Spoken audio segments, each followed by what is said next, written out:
Okay, guys, I'm here today with Vitor Shaolin. Huge honor for me.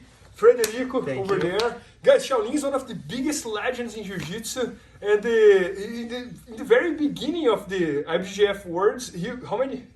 3 times. He won the Worlds 3 times in the lightweight division, Lightweight. right? No, 2 lightweights and 1 middle. Yeah, 2 lightweights and 1 meter. And I remember right when I started doing Jiu-Jitsu back in 2001, he was the man. And I remember watching him competing with that soccer team sponsored Yeah, him. Vasco, man. You know, people have good memories of Vasco da Gama. I think that around that time, Vasco, sponsored a lot of good athletes, not just me, but Hobson and people from Carson Grace too, and help a lot us to, to compete and travel, for different competitions. No, it was so cool to see the soccer teams like supporting Jiu-Jitsu, and soccer in Brazil is like football or basketball here in US. But anyways, guys, Shaolin became very well known for the Shaolin sweep, which is a very, very efficient sweep that he used in the finals of the World Championship against Marcio Feitosa. And today he's going to show us here how he does that. And I hope you guys enjoy it. Yeah, I believe if people remember, Marcelo Feitosa used to be one of those guys, probably one of the best bases, too. Very hard to sweep him. He's very strategic. Yeah, strategic. He's tall. He understands how to stay, very close to the floor. And I remember in 1999, we were doing the final. I fought against Megaton. I fought against, different people that day. And then in the final, I had Feitosa. And then it was big. Tijuca Tennis Club was huge. Back then was the biggest event we have, and then everybody watching.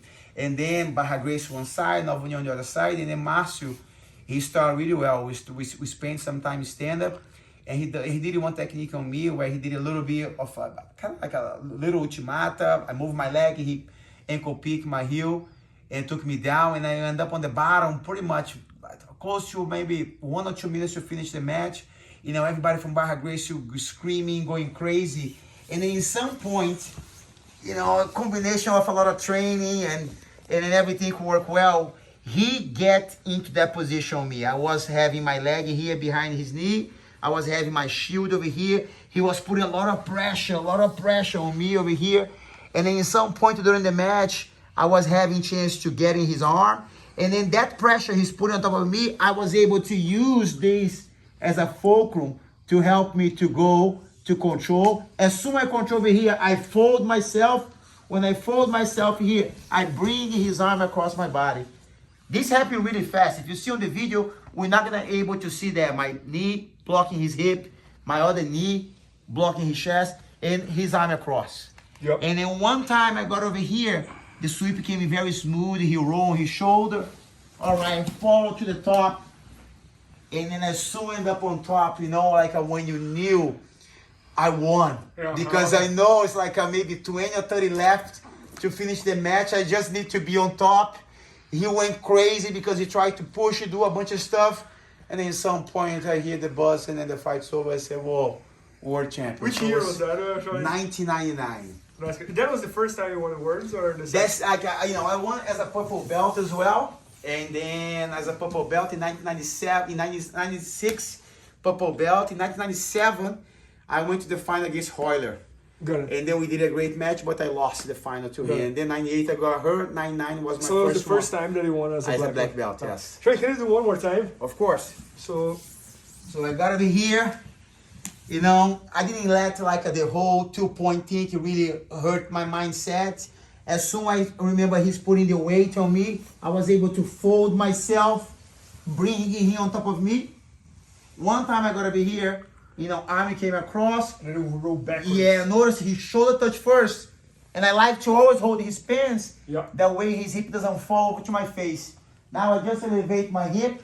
That way I can be together, fall to the top. And normally I like to always end up low, all right, to be able to have your anchor here behind his neck, end up in half guard position.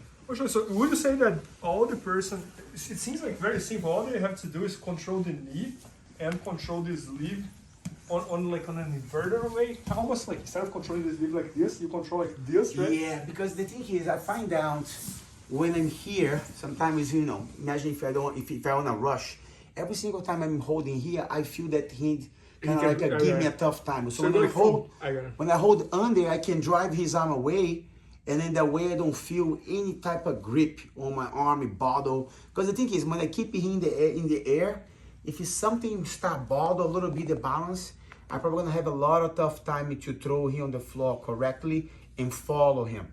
So and then I'm gonna have to struggle a little bit to finish the sweep, and now I can have a little bit trouble to stabilize my technique. But believe me, it's not a hard technique at all when you have your opponent like throwing the weight on you without a good technique. And it fascinates me how Jiu-Jitsu works, because, for example, you were probably the first person who did that. That's why it's called Shaolin sweep.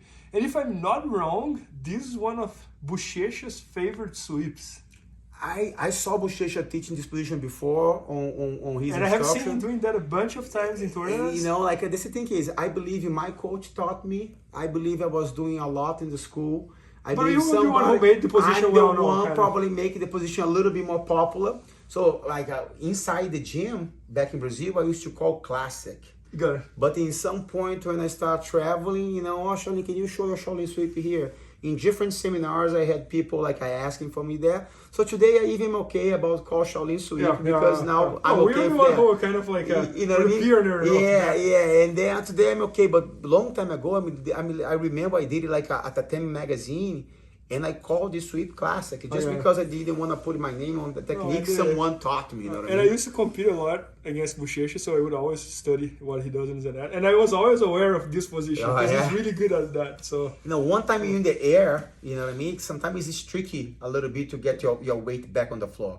So if the guy can elevate you. And the person on top doesn't expect that the person on bar is gonna roll backwards. The feeling is almost that you're gonna go forward. And today, if you see so many ways to get there, some people they like to fake a sweep when the guy lean back and then I go. Some people can do a really good job of folding himself and then the guy go. And in the instruction that you just shot, all about the cross guard, right? And you showed the modified version of this technique. I showed because I think I heard something from my coach long time ago. Anything you like, anything you do well, sometimes you're gonna always try to put it from different positions. Like if you like Kimura, all right? So from how many spots you can do Kimura doing Jiu-Jitsu? For so many positions, you know what I mean?